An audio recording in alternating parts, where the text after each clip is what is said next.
What's this? What do you mean, what is that? Rumble on the Rock? It's been there forever. It was like a pamphlet from when I fought on Rumble on the Rock. Who are these guys? Do I know them? Takanori Gomi and BJ Penn? Yeah, you probably BJ know looks everybody. fat there. Well, BJ's fat always. No, but he even looks when extra. he's skinny, his face, he's a chipmunk. He looked like he's doing the, what are the ceremonies? The luau's. He looked like he in charge of the luau. He ate the luau. He looked like he is the luau. I've never seen that. I've never seen that. Only the cookbook. Yeah, only the BJ Penn luau cookbook. We're back. Brandon Oliva, Santino DeFranco, another day. Another dollar.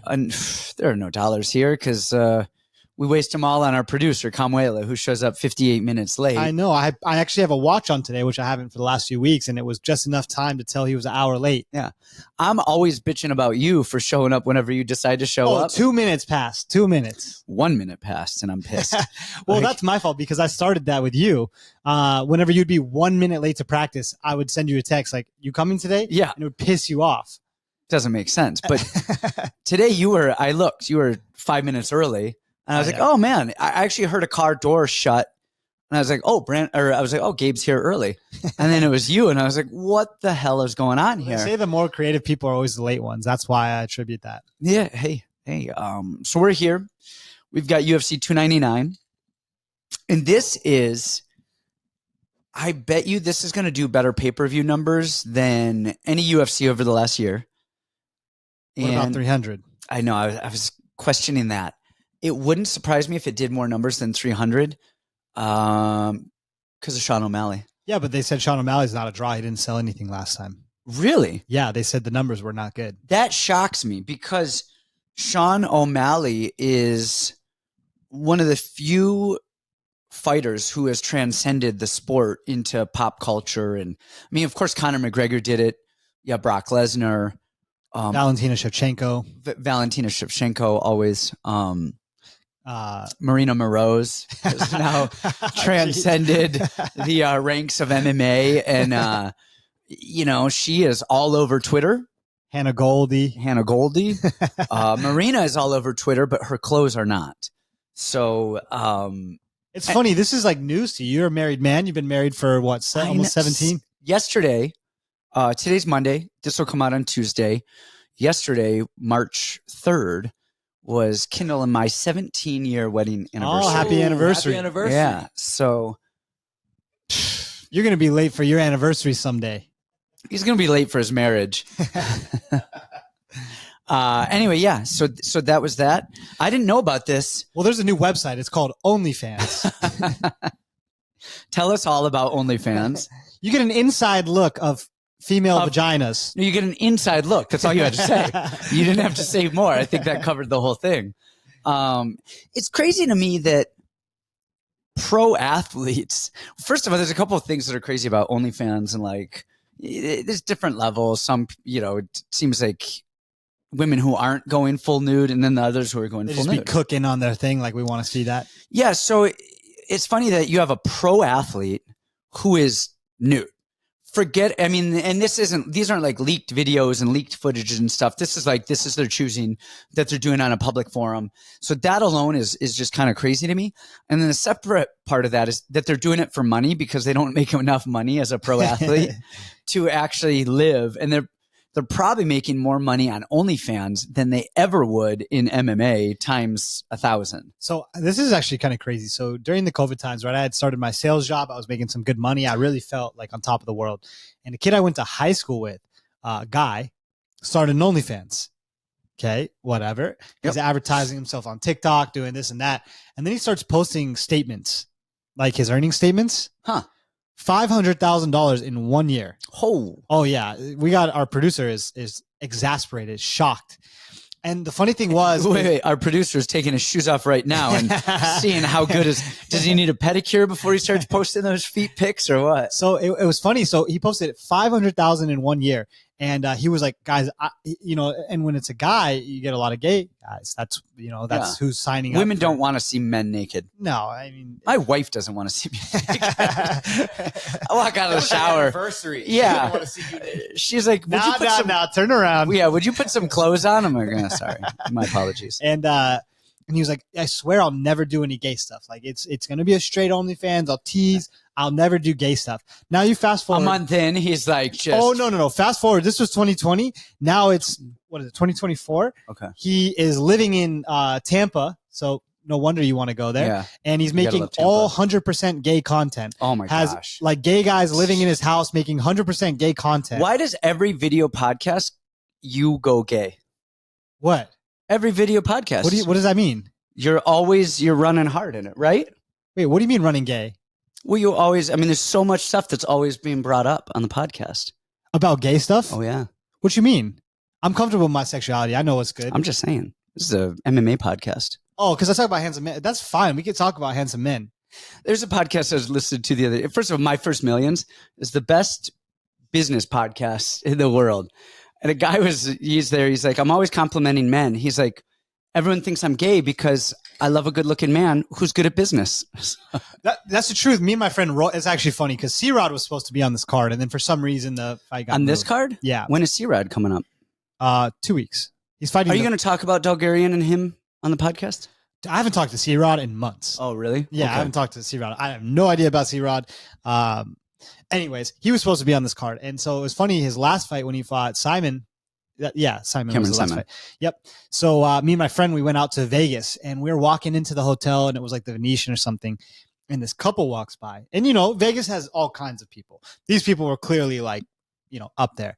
And my friend goes, damn, did you see that? And I was like, yeah, man, that dude's haircut was fucking nice. He goes, the girl you fucking.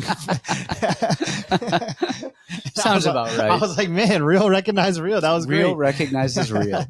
Have you compared Marina Moroz's picks to Andrade's? They're one and the same. Just different strokes of the world. Okay. Brazil's finest. Anyway, let's get back to O'Malley and the pay-per-view numbers.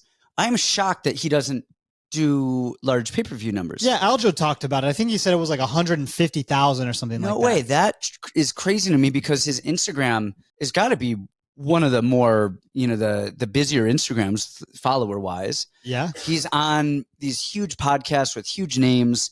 People come in seeing him all the time. Soto Dojo. I was on there. Yeah. Actually, he walked in while I was doing that podcast. Oh, really? Yeah, I was doing it with JX, and he like walked. He's like, "Oh, sorry, guys," and walked out.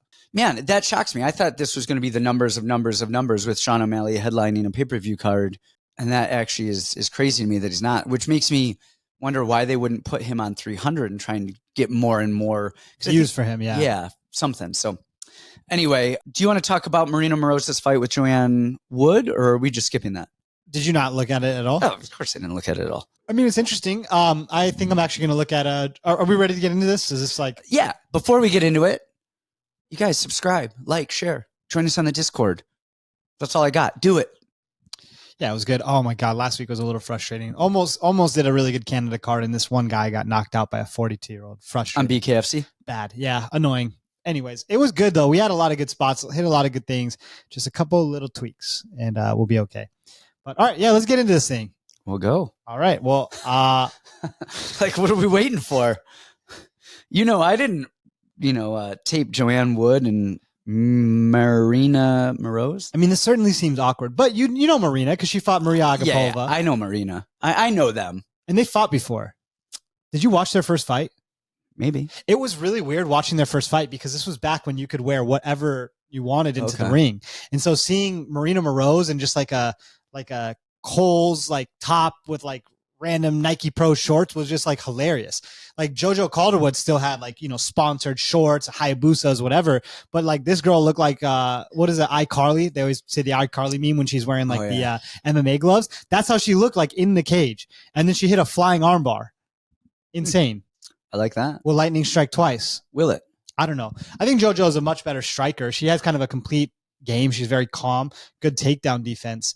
The one thing I think is baked into the line here is maybe the grappling success for Marina Moroz, where she only really showed that against Maria Agapova, who's beyond a white belt, crazy, and has no cardio and no anything. I get this is JoJo's retirement fight, but at the end of the day, you're getting locked in the cage and you're going to have to fight anyways. Maybe the motivation, but like to push a little bit harder when there's an opportunity to quit. But at plus 200, how wrong can you be on Jojo Calderwood?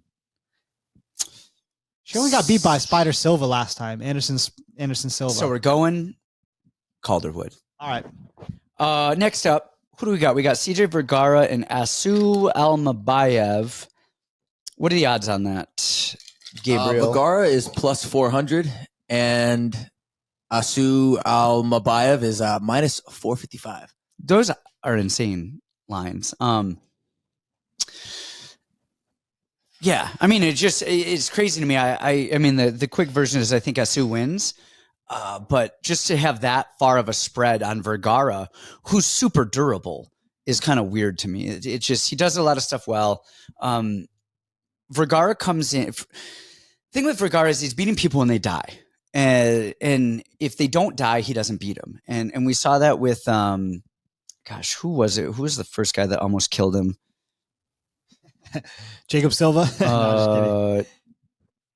No, it was Bruno Correa. No, the Clayton Rodriguez. It was Clayton Rodriguez looked great, then died. Daniel Lacerda looked great, then died, and then Vinicius Salvador looked great and then died. Those are those guys. He only beats Brazilians. You notice this? Yeah, that's it. And Asu Almabaev is not Brazilian, and so by that logic, we're easy enough. No, but Asu has really good grappling. He likes that low single, and then he uses that to climb his way up. And I actually, at first, it's kind of like the Dags of old, the Khabibs. I always thought, oh man, he has really bad outside wrestling because he shoots. I can't even say this. Shoots bad shots, head low, but then he uses that to climb his way up. And then I realized, oh, that's a tactic. And that's what Asu does. But his striking's not amazing, but he keeps that right hand high and he's very disciplined in his movements. I don't like that he spins because he spins too much and he's not very good at it. And then he'll give up his back a little bit with that spinning heel kick. I don't know why. Just take that out of your arsenal. If you just take that out of his arsenal, but his grappling is great. His top control is great. I don't think he's going to death gas. And I think if anything, and he actually has good submissions. He has submitted a lot of people. We saw it most recently with Ode where he just jumps on the back and is able to finish. Whereas a lot of people are able to get on the back and control, but not finish. And the way that CJ gets back up is he turns his back a lot too. So he'll get taken down and he, instead of doing a jiu-jitsu frame, hip heist, scoot away, don't turn your back. He does a wrestling, turn your back, fight the hands. And in doing so, I think Asu is just going to grapple him and hang on him a little bit. I like Asu for the win, and I think it's actually going to go a little bit. I see Asu by decision here. Okay, wow. Or Asu over 1.5. I mean, kind of, but I don't think he gets the finish. I agree with you. The line is really, really wide because Asu's striking is not. There's no rhyme or reason. It's like overhands and keeping people off you so that he can wrestle. But his wrestling is really good, and the line is wide because then say CJ gets up for 10 seconds and puts it on him. Now CJ just won the round. I think that Asu's a clear winner here. I think he's going to take him down. I think he needs 1 takedown per round. So 3 takedowns in the fight and he wins this fairly easily. His top control is really good. And CJ is not the best at getting up off of his back. And he does give up stuff like especially that. Out in the open. When he's on his back out in the open, he'll stay there a little bit. On the cage, he'll fight his way up, but out in the open, he definitely has some issues. So I think Asu wins, but I mean, the line is so wide, so you have to get creative. And maybe look at Asu's submission or his spread, I think will be good. But to play this on a money line, that's a lot. It's kind of hard, yeah. All right, next up, we have Robelis Despaigne versus Josh Parisian. What are the lines on that? Because those got to be pretty wide over here. So Despaigne is minus 330 and Josh Parisian is plus 240.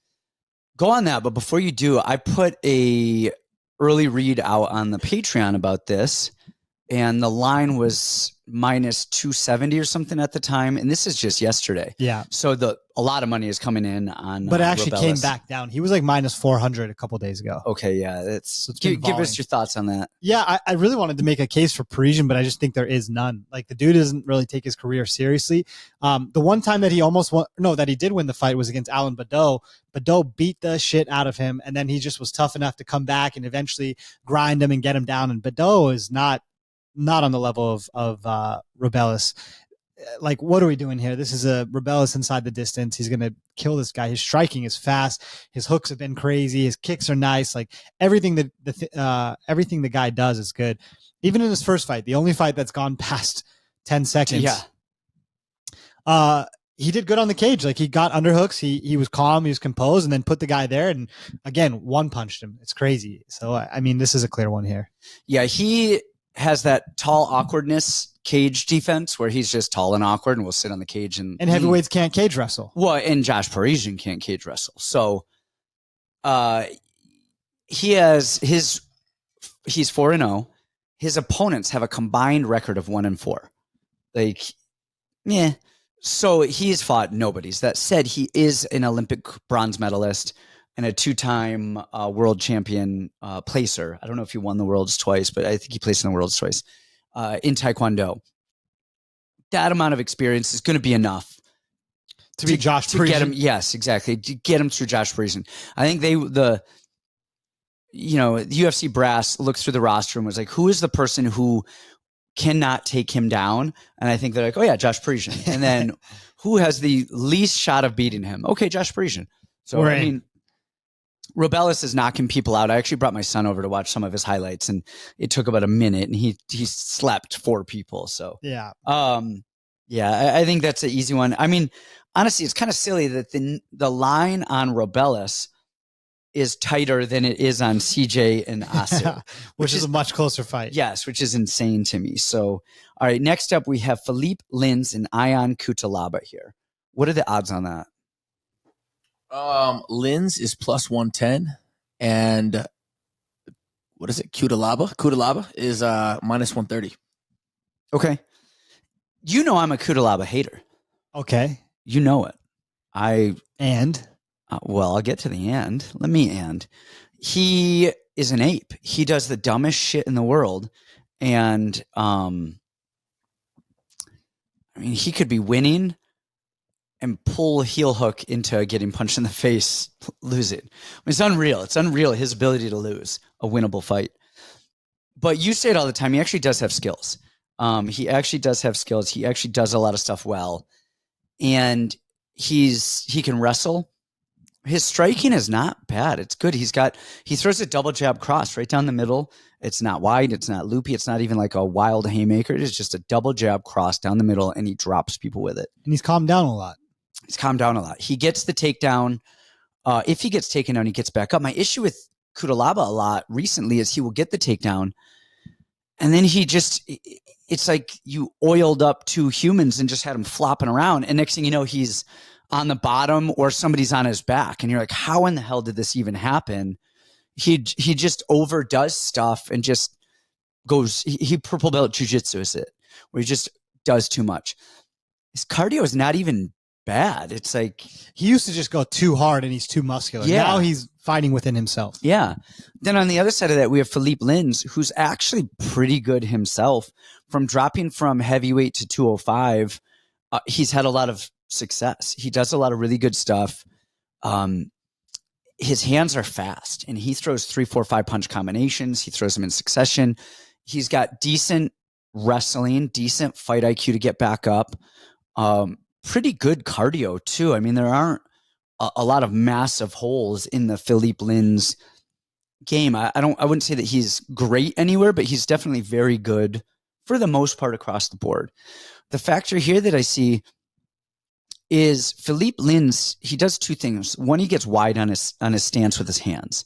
So he naturally he doesn't stay narrow and tight. And when he starts throwing these 3, 4, 5 punch combinations, he goes all offense and completely forgets about defense. And so he's just swinging and swinging and swinging and swinging until boom, somebody check hooks or swings. And I don't know that that's good to do against Cutelaba, who has knockout power. Mm-hmm. And I think that if Cutelaba gets on top, that man, he can ground and pound like all hell. I think Lins is very good. I think stylistically that Cutelaba is going to find big punches in those massive exchanges, and whether he actually puts Lins out or it just scores well, I think he's going to have more of those than Lins will volume. And then I think if Cutelaba wants to wrestle, I think he can put Linz on his back and end up wrestling pretty well. And whether he ends up getting the ground and pound finish or a decision. But I think this is going to be a relatively competitive fight with Linz winning the volume and Cutelaba winning the damage, for lack of a better term. And I lean Cutelaba here for the win. This is like one of two fights on this card. I really don't want my money anywhere near this and then the Holland and Michael Venom Page fight, just because I just don't know what I'm going to get. Like you said, Cutelaba can be winning the entire fight until he's not. And so I guess skills wise and power wise and wrestling wise, I think I like Cutelaba, but then process wise, I like Linz. And so I think this is probably lined about right? I mean, Cutelaba can take him out in the first round, big punches. We haven't really seen Linz on his back, not for any extended period of time. Yep. And I think Cutelaba is by far the best wrestler. He can get him down anytime that he wants to. And then what does Linz do? Does he stay there? Does he camp and guard? Like what happens after that? But then we hit round 2, round 3. At any point in time, Linz can crack him, can touch him. He can make Cutelaba make a mistake, and then your bet's all over. But so I was looking at that, and I was looking at Cutelaba getting knocked out lately, and he's not like going out cold. He's getting like rocked and then TKO'd, like with the Nchukwi. That was a knee, and then he came in and finished him, and he's not getting slept. He's got a decent chin, and Linz does not have knockout power. He shoe-shined Maxim Grishin's face with like 48 punches in a row, and Grishin's like, all right, let me punch. So yeah, if Linz had any finishing ability, I would pick Linz any day of the week. Yeah, but didn't he just knock out someone right before that? I'm pretty sure he just blitzed him and KO'd him quick. Oh, it's Tanner Bozier. No, that was actually no. He lost. He got knocked out to Tanner Bozier. Oh, Oven St. Preux. But that's Oven St. Preux. He's tough and durable. Dude, Ovens doesn't even John Jones couldn't do it. John Jones couldn't do it. Yeah, a decade ago. Oven stopped fighting. Oven stopped fighting the day after John Jones couldn't knock him out. So Cutelaba is still there to win. All right. I think we'll both take Cutelaba here. All right. Next up, Michel Pereira versus Michel Oleksiejczuk. Who's up? You or me? You're up. I wanted to love Lord Michael. Wait, where are the odds? Odds, man. Oh, come on, man. Come I was on. letting you guys do your thing, man. Yeah, Late on you're the late. odds. You don't know what that. Yeah, you're late to get here. You're You're late on the Hawaiian. odds. You're on Hawaiian time. Pereira's minus 162, and Oleksiejczuk is plus 136. You can call him Lord Michael. Yeah, please. I really wanted to like him. I think like realistically, he's probably one of the best dogs on the board. And I think I know where you're going with this one. I love his weird, like bouncy boxing style. And it's so good. Here's the thing that it came down to for me. One, moving up a weight class, I think is the best thing for Pereira. I think 170 was a nightmare for him. Cardio wise, just cut wise, so much stuff that was bad on his body. He's still a massive 185er. He's going to be bigger here. It is crazy. He's a massive 185er. One thing I like about him is just how he fills the space. He's constantly throwing the front kicks, the jabs. He's always filling space with something, and he can grapple, and he's huge. That kind of stuff was enough for me. I like Oleksiejczuk. He loves a firefight. He loves to step in there. Honestly, his takedown defense has at times been pretty good, except for Caio. And even there it was in the first round, and he did well. And yeah, Caio is a different animal, and Caio is massive. Yeah, he is. But I think that Pereira is so tricky that he tends to get things that he wants just by throwing so much random crazy stuff. He's constantly keeping you thinking. But I love that front kick, and I think that's going to be a huge key for him in this fight. And I like Michael Pereira. Okay. I like Oleksiejczuk here. And like I thought I would like Pereira physically. And first of all, Oleksiejczuk is losing weight. Like from the time he started till now, he's thinner and thinner and thinner, and he looks like he could drop to 170. Well, he's moved down a few weight classes. Well, no, but even him at 185, he still had a little baby fat on him, and now he's leaner and leaner and leaner, and he almost looks like Kevin Holland does in the sense of like size-wise, like thin-wise. But he's getting better too. Like when you look at him in his first early UFC fights, he's wider and loopier, and he's not as tight, he's not as crisp. He's getting better. His grappling has gotten significantly better. His you want to know what I noticed against the Caio fight? I think it was the Caio fight. Is people come out kicking, and he snipes them or dumps them on their ass, like he's ready for it. He's not just like blocking. He's so aggressive. I love it. I love it, but not even, I think it was a cow fight. He threw like 2 or 3 middle kicks in a row and he blocked, then countered. And then he threw a low kick, caught it, blitzed him, put Kyle right on his ass. And he does do that like kind of quasi Philly shell. The difference though is that he crowds the space. And you saw it with Santiago Ponzinibbio is Michel started to fade, but Ponzinibbio was still standing on the outside. He didn't know how to get in on that inside. And that happens so often with fighters is we'll say you're at 3 feet. All right. And fighter, Michel moves back 3 feet. 3 inches. So Ponzinibbio moves forward 3 inches, but they're always at 3 feet away. And then Michel moves forward. Ponzinibbio moves back, still at 3 feet. Whereas Oleksiejczuk doesn't respect people's space. So Pereira wants it at, we'll say 3 feet, 36 inches. And Oleksiejczuk will just crowd 2 or 3 inches in, 2 or 3 inches in. He's not worried about the being inside that range. And that is really claustrophobic for people who want their distance. And Pereira is really good at distance. He has really good front kicks, really good kicks as a whole. He has really good straight, long punches. And he does a really good job of like going super low level change and then jumping into the air for those flying knees. He does that a little bit less than he used to, but he does really well. The other thing, he's so light on his feet these days. Like he really does move. That's what I love, really well.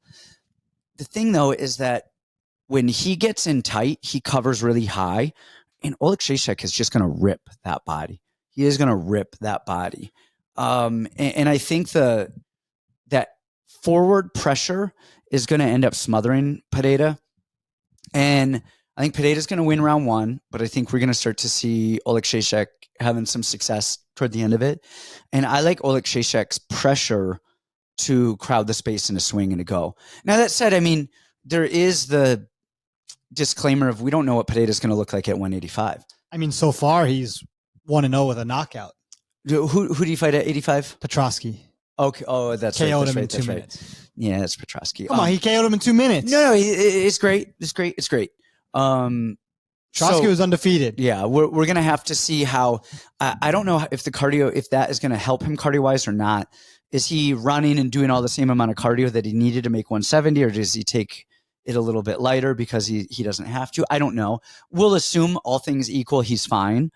Then that means that he'll be fine. But if you press him and really push the pace, he'll gas a little bit. And Santiago just didn't push the pace. But Oleksiejczuk pushes the pace and he has cardio for days. All right. We're split on this one. And the other thing last is Pereira really isn't finishing everybody. He's not this massive finisher. And if it goes to decision, I think he's got to put Oleksiejczuk away in the first round or he's going to lose round 2 and 3. And besides Petrosky, a guy who doesn't have a great chin and has been chinned before, I don't know that he's just not the guy that I think everyone thinks he is. I think he's a lot more tempered now. And I think in this situation, that's going to hurt him. Okay. I can see it too. Honestly, I wanted Lord Michael. I thought that was my guy on this card. And maybe I switch by now and then. We have Pedro Munhoz and Kyler Phillips coming Munhoz up now. Is plus 210. Phillips is minus 258. I was lobbying hard for a win for Pedro Munhoz here because of the Raoni Barcelos fight. We talked about this a little bit before the pod. And I think Raoni could have won that fight because Kyler started to fade a little bit and Raoni would just keep going and going and going. And he would pressure and he would stalk Kyler down, but he just wouldn't throw in front of him. Everywhere Kyler went, Raoni was just there and there and there and would just follow him and follow him. But Raoni's a counterpuncher. And so he would follow him and follow him. And then Kyler would throw, Raoni would back up and then take himself out of range to counter. You have to reestablish. Yes.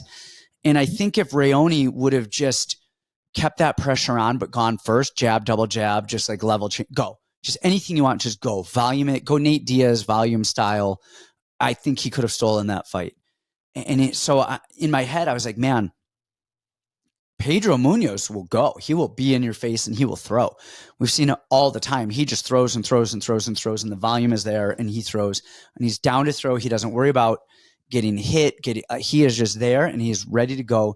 He's got great calf kicks, and he has good power. He has good power out of his lead hand. The other thing that he does is he matches stances.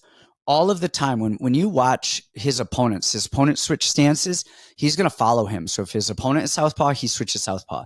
That gives him that inside or outside calf kick always, versus in an open stance where you're limited. Yeah, to that front leg. Yep. His opponent switches back. Pedro's following him. I mean, his opponent, it could be a breakdance off right there, and Pedro's going to follow him the whole way. I mean, it's like a capoeira session. The issue with Pedro is, we saw this in the Dominic Cruz fight, is he can't handle movement. That in and out and feint and lateral movement, outside of him just rocking Dominic when Dominic switched stance. He actually hurt him with a jab, which was kind of crazy. He hurt him, Dominic switched stance, boom, through a jab. Dom's shin, unfortunately. Dom got old. I mean, it happens. And Pedro, for being as old as he is, still has a relatively good chin. Pretty crazy. It's held up really well. Honestly, the Cheeto fight was amazing. It was impressive. Amazing. But the thing with Pedro is he doesn't handle movers really well. And so I assume that Kyler is going to get ahead on the scorecards in that movement fest, and that Pedro just isn't really going to be able to find him much until Kyler starts to slow down. But I don't think he's going to slow down soon enough for Pedro to win round 2. And I think Kyler could actually put Pedro away for the first time. He's so dynamic and crazy and wild that Pedro's getting a little older, a little slower, and has been rocked a little bit recently. So I could see it, but even if he doesn't, I don't know that Kyler is going to death cardio gas. He slows down a lot, but I think he's going to do enough to win 2 rounds and then not get finished in the 3rd round. Pedro would have to push a really high pace. I'm with you. I wanted to go for Pedro here because I'm thinking that style, like the guy who's just pressing forward, that old man boxing, cutting off the cage, calf kicks, that style is going to work, and maybe it will. But Kyler does have great movement, and honestly, his wrestling, I think Kyler can take down anybody in the world. His jiu-jitsu, from all accounts, is some of the best stuff that we've ever heard. I think that he just has too many tools to keep Pedro off of him. Stick and move, head kicks, wheel kicks, takedowns. Yep. It's unfortunate because I really like Pedro, and I would hope that he could win this fight. But again, I just think that Kyler has too many tools. So going Kyler on this one. Yeah, the thing is, Kyler doesn't exchange. He doesn't do well in the pocket, and he doesn't do well exchanging with people. He stick, move, stick, move, stick, he move. Sticks and move. And he likes to fight it on his terms. And that's where he's best. That's actually really smart when he that he beats does Song, that. yeah. Yes. So he fights on his terms, and he does a good job at that. So, I mean, can Munhoz win? Absolutely. But I like Kyler here. I'm with you. We're moving along. We are. We are moving along. We have Gamrot minus 425 versus RDA at plus 330. No. We need full names over here. First time listeners, first time MMA watchers. Gamrot, what is that? Gamrot. Yeah. What's his first name? Matheus Gamrot. And his opponent? RDA. I hate you. Am I up or are you up? I think I am up. I just couldn't believe the odds on this one. It's crazy, right? It's crazy. Not because I don't think that Gamrot's going to win. I think, the time has come for RDA to slow down and be old. And I still think he's a great fighter. He's one of the most complete guys that we've ever seen. Wrestling, jiu-jitsu, striking, cardio. I mean, he just does everything well. But Gamrot fights at such thin margins. He doesn't do a ton when he gets you on top. It's constant scrambles. Striking wise, his striking has come a long way. He even looked good in the Fiziev fight, but it's one off at a time. And honestly, like RDA of old, I think his striking is much better. He puts combos together, leg kicks, just does everything well. Like imagine RDA defends one takedown. Then what? Now we have a really close fight, I believe. In my heart, I feel that Gamrot is going to win this fight, but the price for this is unbelievable. I thought this would be closer to What are the odds on this again? Gamrot's minus 425. That's insane. RDA's plus 330. That's crazy. It's crazy. I think Gamrot wins, but like that, any approach on a Gamrot money line is a little bit insane. I am with you 100%. We've seen RDA. We saw him get out wrestled by Luque this last time around, which all of us were like, "What the hell?" Because we all assumed that RDA would out wrestle Luque for the put win him on his back. And then we've seen him. I looked back. I was trying to go back, and the closest thing to that I could really find was a Michael Chiesa fight. And they fought at 170, but Chiesa did fight at 55 and RDA did fight at 55. Yeah, so I was trying to find like, what is the closest thing to a grappling thing that I could find?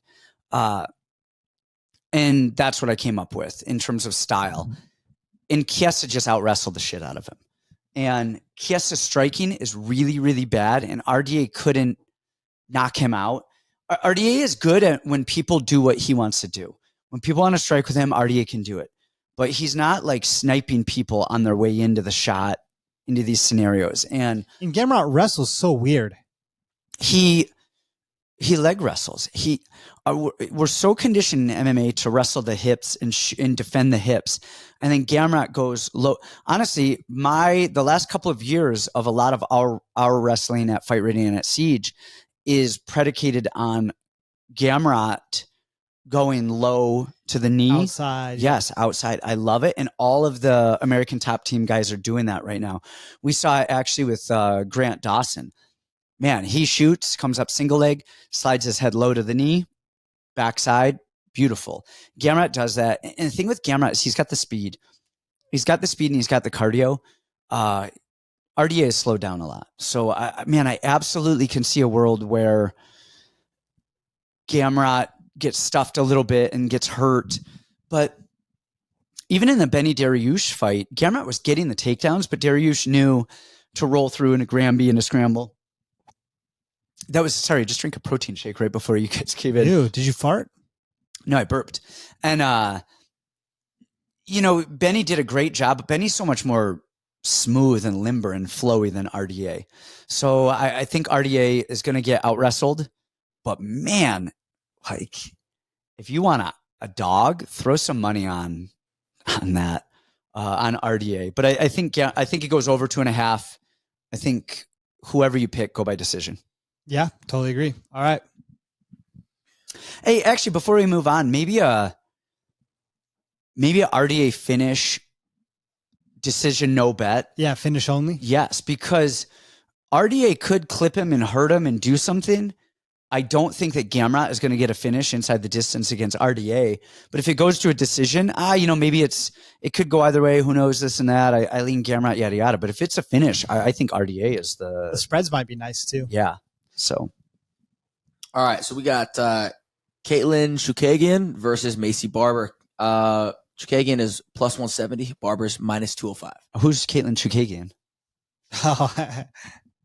Caitlin Cerminara? Like, I don't know a Chookagian. Do you know? I don't know Cerminara. Who are you talking about, producer Gabe? Chookagian? What are you trying to be a train? Listen. You guys take what you can get. All right. I'm not saying it again. You know who I'm talking about? I don't. It is what it is. That's it. The recently married. Yeah. Cerminara. It's because she got married. It's just a different name. Is it? I don't know. I'm reading it right here from FightOdds.io, so I don't know. Yeah, I don't. No free promo. No free promo. Gotta talk to these guys, get them to update her profile. All right, what you got? I didn't watch film on this, but I kind of like Chookagian here and her long, rangy gangliness. Totally agree. And her wrestling has gotten a lot better, both offensively and defensively, but mainly offensively. And Macy has lately shown, I feel like her wrestling defense earlier in her UFC career, I don't know if it was better, but maybe she just fought more. But KGB was taking her down and dumping her. But even her offensive wrestling, all she does is run at people. Yeah. And she doesn't have any like real technique or second layer offense. She just runs at people, is bigger, stronger, cage pushes, and that's it. Yeah.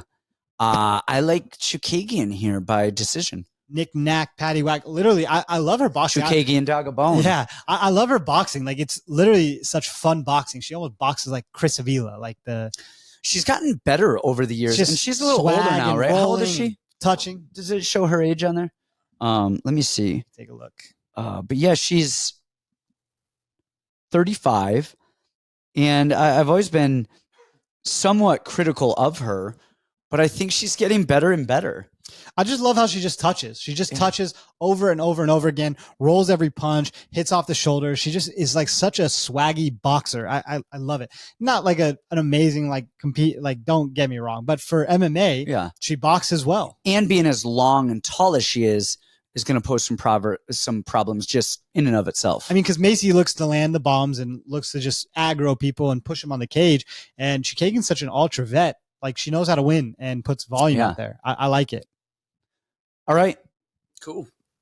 All right, moving on. We have Junior minus 108 versus Blades minus 112. That's Jailton Almeida for you guys not in the know. Versus Curtis Blades. Give me your thoughts on this. I think that Curtis Blades is really mentally weak. I think he lets a lot of people get in his head, and Jailton Almeida can wrestle his ass off. I know there's a lot to be said, like, oh, he got reversed and he got this thing and that thing, but it's the course of a fight. That dude wrestles and re-wrestles and re-wrestles. And Curtis Blades, I just watched the thread of all the people that have taken Curtis Blades down over the years. Not a lot of people. East? Yeah, not a lot of people have shot on him, and Jailton is a million times over the most athletic and best technical person that will ever shoot on him. Like, he is clean.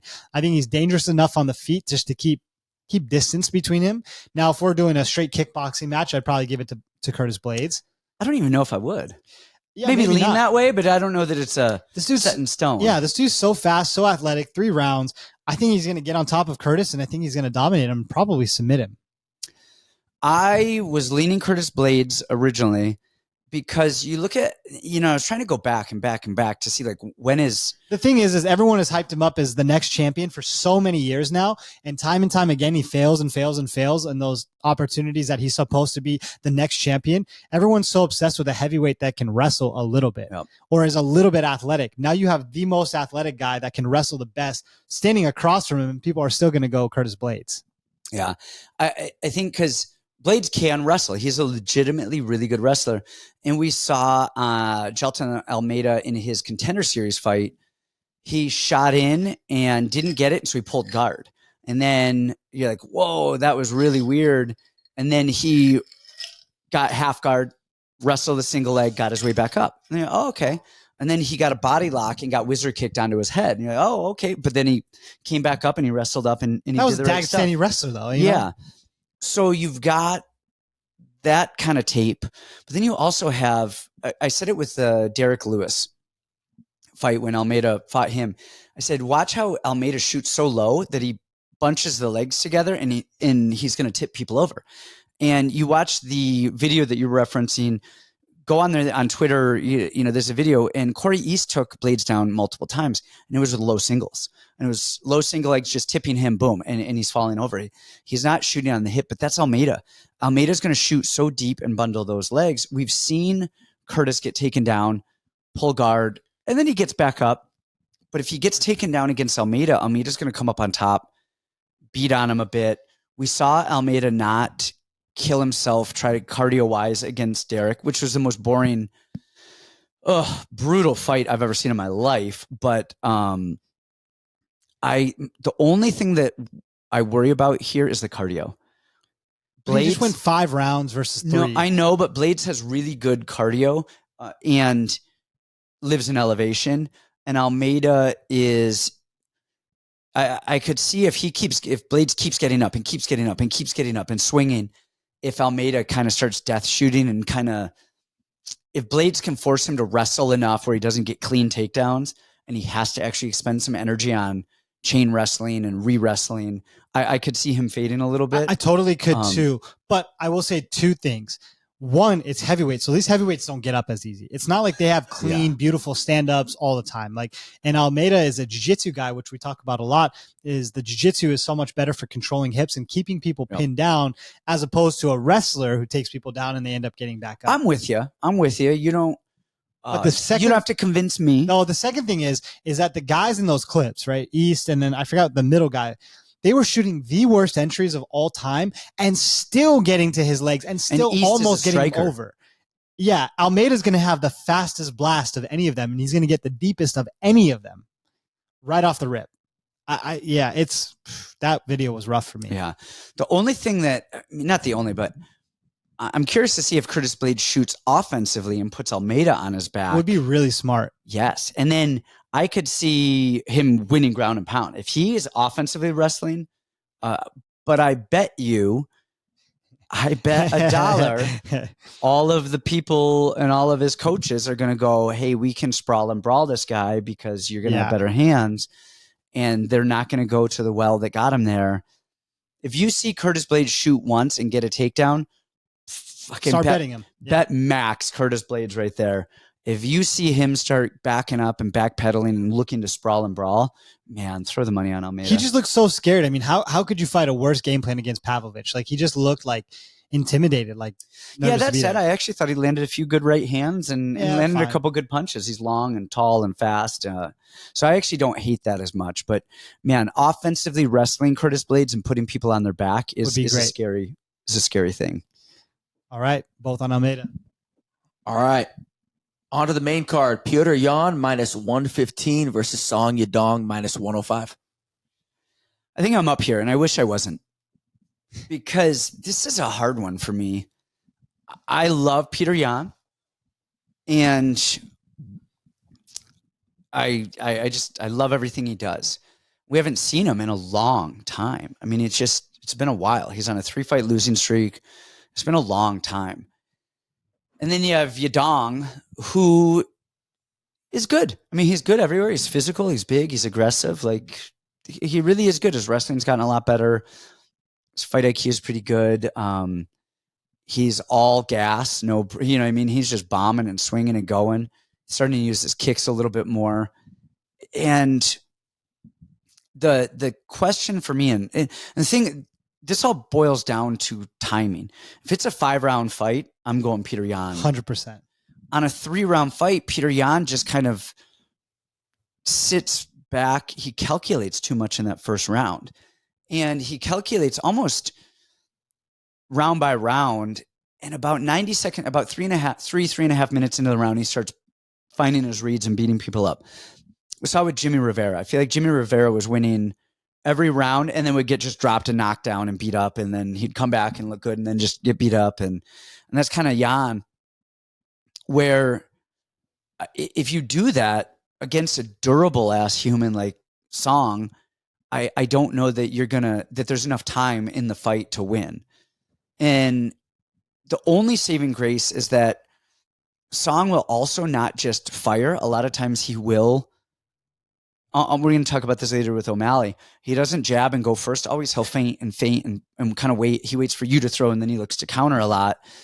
I think that's going to help slow the fight down quite a bit for Yan and give him some more breathing room. Not even that he needs it in terms of like getting hurt or anything, but just the clock, just so Song's not throwing and Yan's not calculating. I'm so sad to say it, but I think I'm leaning Song here. Just he's been fighting regularly. He's aggressive. He's durable in his volume. And he's big. So I just think those things lean toward, like, all things point to Song. I can absolutely see Petr ripping some body shots and coming over the top. I just think it's going to be too little too late. I think people have kind of figured out Petr Yan and grab him, put him on the cage, outvolume him. Don't let Petr Yan get going. If you give him space and time, we saw it with Aldo, he's going to hurt you.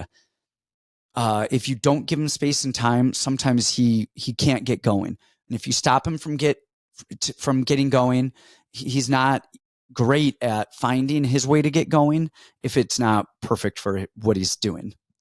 Yeah, I think you said it like right. Is Song Yadong's been fighting. The momentum feels like two opposite trajectories. You have one guy who's been winning a ton of fights and beating the top guys in the division, and one guy who's lost 3 in a row. No matter how he lost them, he lost them. And I'm the biggest Yan fan in the world. I mean, to me, he's one of the best fighters on the planet. That being said, he's fighting Song Yadong, who has good timing, who is as fast as ever, has great hands, can wrestle. He's pretty amazing everywhere. He can do everything right. And he's got a lot of firepower. So we're going to sit there and stare at each other, wait till the round goes by. Song's probably going to throw a couple calf kicks in and out. And then by the time Jan does throw, I mean, he's meeting a guy that has just as much firepower as he does. Man, it's tough for me to say, but I think I like Song in this spot also. Yeah.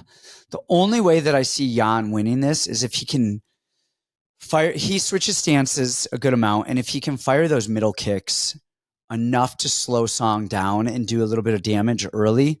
A lot of times he leads with that. He has that really high guard, but he'll leave the other hand out there. That'll give him some range, and then he fires those middle kicks, and he has beautiful middle kicks. I think if he can hurt him early and really slow him down, but man, Song's a young horse. Yeah, he really is. Who moves forward. God, I can't wait to see this fight. Yeah, a lot of these fights are really hard to... Like, this is a solid card. There's going to be a lot of really good fights on this card. All right, next up we have Gilbert Burns and Jack Della Maddalena. Gilbert Burns is plus 124. Jack Della Maddalena is minus 148. Okay, give us your thoughts on this. Well, I'm really surprised by this line. I really thought Burns would end up favorite just from everybody's conventional way of thinking, like, oh, he's just going to take Jack down and sub him or beat him up. The Hafez fight was a horrible look for Jack. But the thing is, I know Jack's a smart guy, and I know Jack's not going to fight like that. He's got to know, that was a late replacement. That was a lot of things, right? Switching it, 3 weeks in a row, he was supposed to fight. Cutting weight. And he had to cut weight and go. So that he gets a big pass on that. He gets a pass on that one. And I think he's going to go back to the lab and go, yeah, don't pull a guillotine. I almost lost that fight. I almost lost all the hype. I almost lost all the money because I kept doing that. And I think his grappling is so underrated for what people think that it is. Everybody likes to point out the Anjos fight, getting caught in that, and the Russian kid, the Russian guy. Yeah, I always forget what his name is. Getting caught in that, but his grappling really is good. He does a lot of judo throws, trips, a lot of like roll throughs. Like he does a lot of really good things grappling. Now, that being said, is his grappling as good as Gilbert Burns? No, absolutely not. Gilbert Burns is a black belt world champion no-gi jiu-jitsu guy. He's great. He's older, and I think Jack's got a ton of firepower, such educated striking that he's going to keep Burns off of him. Burns is chinny. Burns slows down as of late. His striking isn't what it used to be. I just feel like this is a card full of star power, and there's a few guys that just have that it factor, and I think this is Jack Della's coming out party. So for me, I got Jack Della, and I think he's going to do it by finish. Okay. There's a lot of these. We talked about it earlier. There's a lot of like these older fighters fighting these up and coming young fighters. And this is their chance to go prove it. We've got Della fighting Gilbert Burns. We've got Poirier fighting Benoit Saint Denis. We've got Gamrot fighting Dos Anjos. We've got Pedro Munhoz fighting Kyler Phillips. I mean, there are quite a few of these fights here. Even Jan and Yadong. Jan's not old, is he? What is he, 32, 33? But he's kind of, I feel like he's on the tail end of his, this could be kind of. But Song's been in the UFC for 30 years already. Yeah. Song's been 15 for 30 years. Like, hey, Fat Piano, get the passport. So my thing, I don't know, man. I get that Basil fight was weird and nothing went Jack's way, and he was trying to get the fight out of there and this and that. The worry for me with Jack on this is that Gilbert Burns, when he shot on Bilal sprawled and just exited out and went. Jack Della, even when he doesn't jump guillotine, he floats his hip. So you shoot on him, he gives you the single leg and kind of floats it and will allow you to push him back. And that's what he did with Basil, whatever. Basil. And if you do that against Gilbert Burns, he's going to get the takedown. I mean, that's just, if Gilbert puts you on the fence, he's getting a takedown.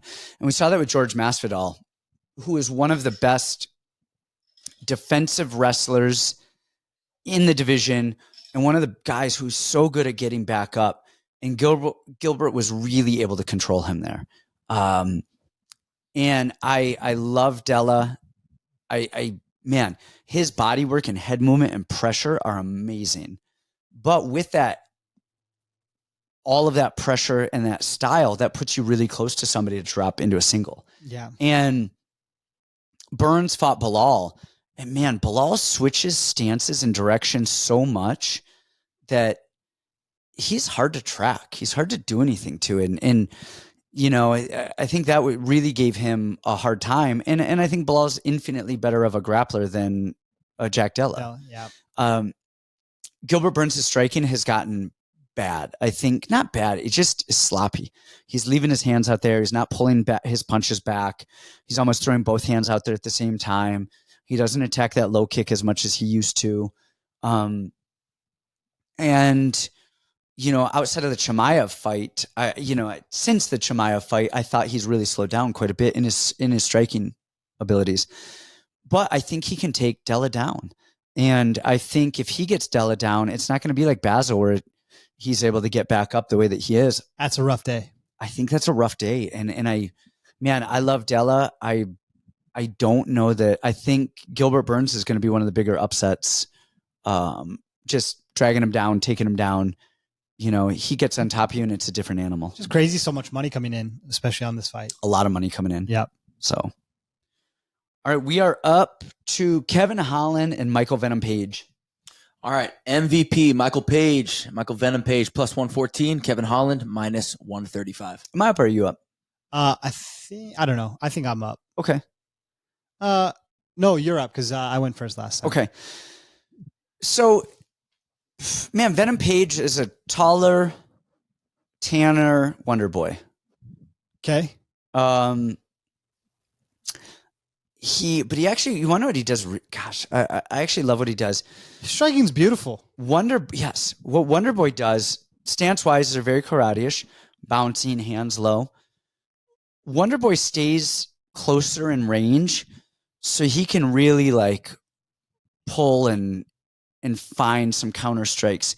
Venom Page does it as well, but he's a lot taller and a lot longer, so he stays way further out and then bounces in, and then he really like jumps and bounces out, and that draws people in, and he knifes that straight right. Like that is his money punch right there, is his rear hand. He gets people rushing in and blitzes them and goes. We saw it last in the Storley fight where he's getting better at getting back up, getting better at defending stuff. I mean, you know, his grappling is better and decent, but that doesn't really matter because Holland's not taking anybody down anyway. No. And if he does, I mean, Holland has great jiu-jitsu, but I don't see a place where he puts together a grappling game plan. Yeah, or where Venom is shooting and doing something dumb and leaving his neck out there. So I think the grappling is going to be pretty non-existent here. Holland's arrogant enough to just want to strike with him, I think. So Holland's arrogant enough to want to strike with him, but he also does something. We saw it with Wonder Boy, is he does that like skip knee on the way in. So not even a skip knee, a lead knee. So he's in orthodox stance. He brings that left knee up and bounds his way in. He doesn't keep range. He smashes the space and crowds it. And if he blitzes and rushes in against Venom, who I think is going to hit a lot harder than Wonder Boy, I think so. I called Wonder Boy to beat Holland. I think I was one of the few people on that hill. I think this fight is going to be what people thought the Wonder Boy fight was going to be. Well, no, the opposite. Okay. Yeah, I was like, wait, no, that doesn't make any sense. No. So I think Wonder Boy did it after the fourth. I think Venom is going to do it in 3. I think Venom is going to beat Holland's ass. And wow. I think the Holland catches people coming in and he snipes them with some beautiful boxing. But when people back up, he just rushes in. You said it, he's too arrogant. And I think Venom's power is really going to hurt Holland. And I think he's going to land again and again and again on his way in. And I don't think Holland is really good. The other thing I think this is going to be is a boring fight. I think that if Venom doesn't put him away early from a beautiful right hand, I think this is going to be a fucking dance off. Just sitting there staring at each other. Yep. They're going to sit there and stare and this and that. And there'll be some tiny little moments. And the cleaner strikes are going to come from And MVP. I think the cleaner, more powerful strikes are going to come from MVP. And for that reason, I've got MVP. I kind of agree with you. And I thought I was crazy. But one, I mean, Holland is the craziest guy to study because what the fuck's he actually going to do? We have no clue whatever he's going to do. the clearest path, right? Even in the Wonder Boy fight, he could have stayed on top and he could have won. I honestly thought he could have won that fight, but instead he lets him back up and then they start striking again and gets whooped on. MVP is cleaner, more precise, bigger strikes, even the talking shit and doing all the stuff that he does, like that plays a role into the whole fighting game, right? It gets in other people's heads. It shows to the judges, to the fans. It makes people cheer more. I think MVP is going to pick him apart when he can use a full arsenal and he's not worried about grappling. I like me some MVP at plus money. Co-main time. Co-main, we got Dustin Poirier at plus 185 and Benoit Saint Denis at minus 225. I'm gonna go first. Okay. Only because we're not you. Get the camera closer. Zoom in. You guys stop using whatever brain you want to analyze this fight for. It doesn't matter.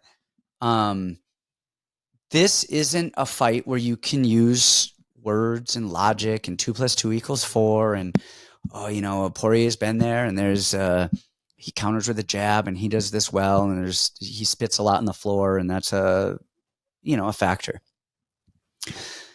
BSD is DDP. That's all you need to know.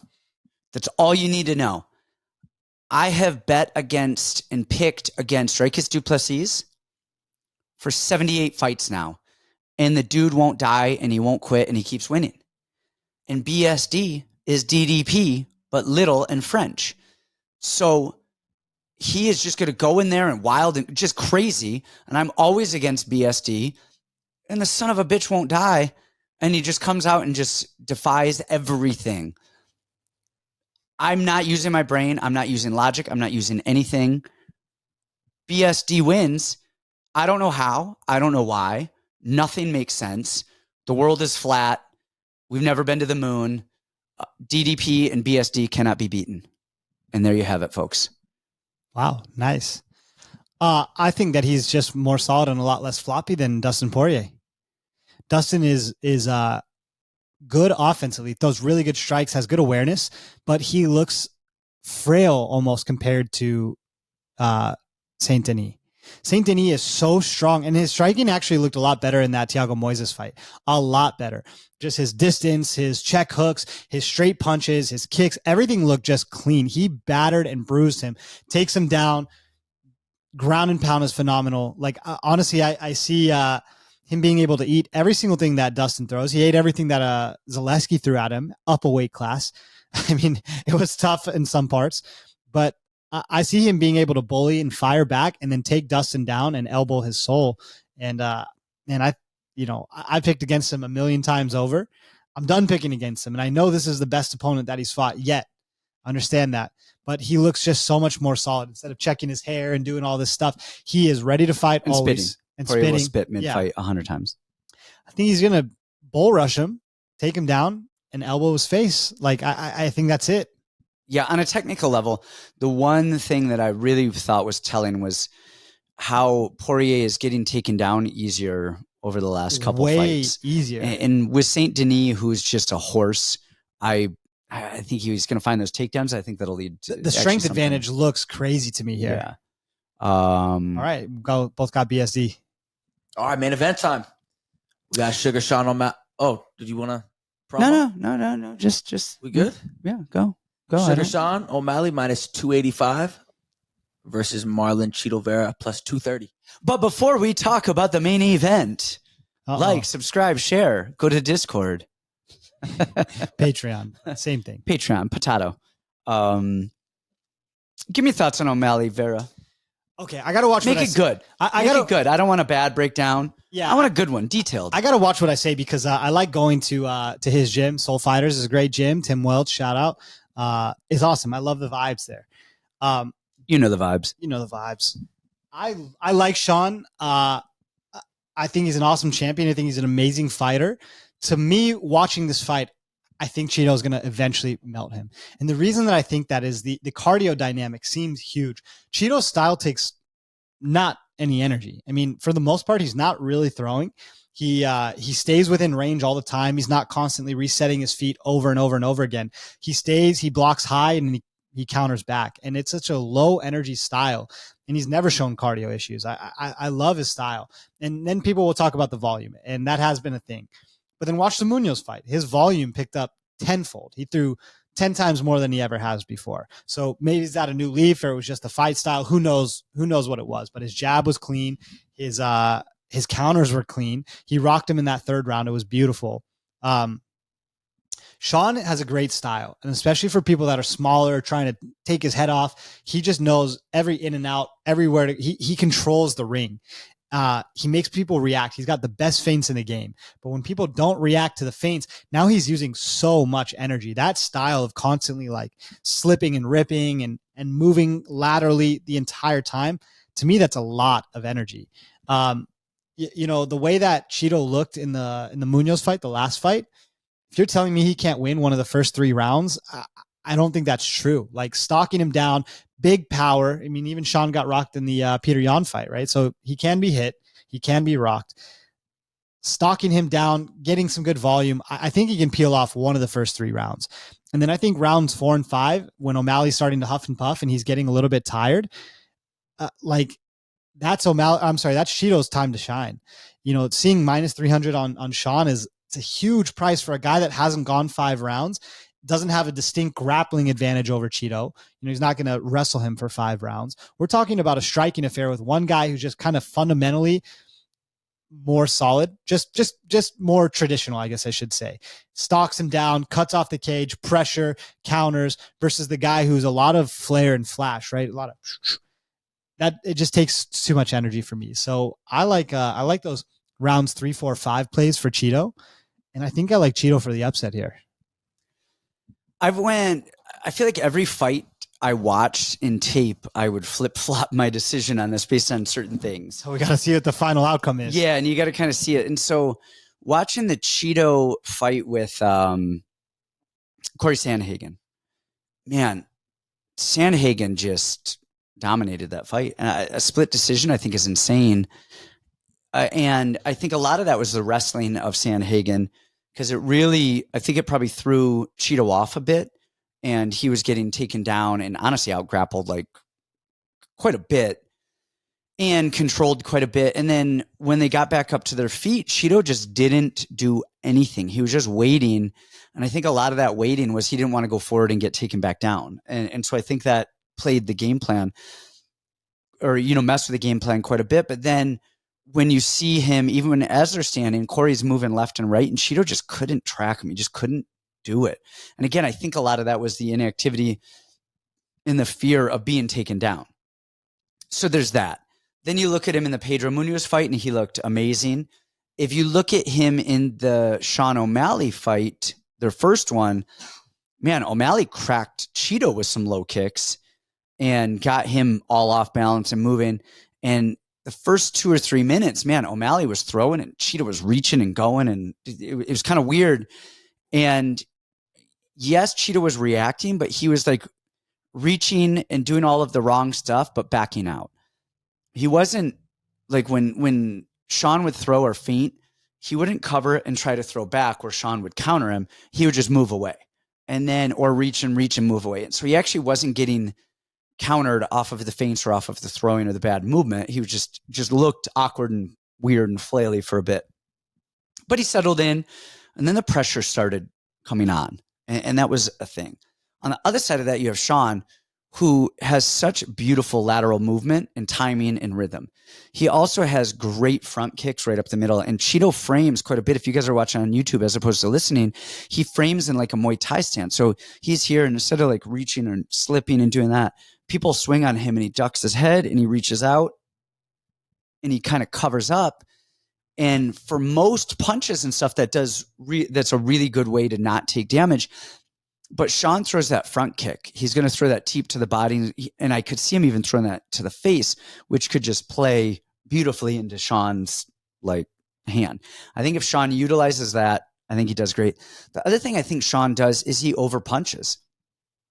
He does what Rob Font did to Chito in round 1 and 2. He threw 10,000 strikes in round 1 and 2, and it didn't hurt him and knock him out and kill him. And so he's still there, and he used more energy than he needed to. And I think Sean does that. I think he could move. We'll say that he jumps left and right a foot at a time. He could have the same outcome by going 6 inches at a time. So just a little less movement. Instead of throwing 200 strikes the first round, whatever, 50 strikes the first round, he could get the same outcome with 35 strikes.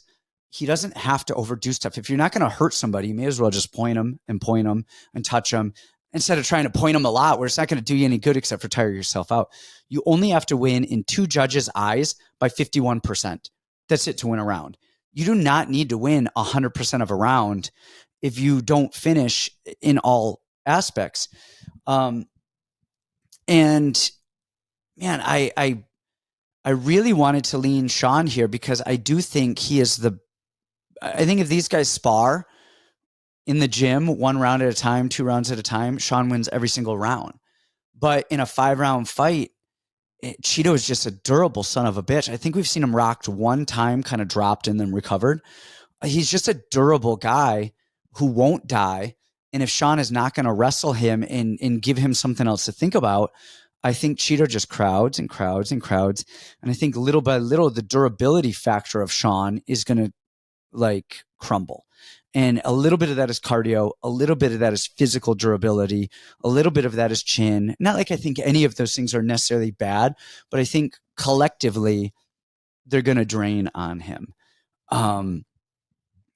It would not shock me to see Sean hit a front kick and just start Chito, but I'm with you, man. I think round 3, 4, and 5, Chito comes on and, you know, kind of wears Sean out. And I think Sean is a guy who's going to beat like the Algos, people who are just coming at him and swinging right off the bat. And have one game plan in mind. Yes, he's going to win. For the people who are going to fade out and gas out, he's going to win.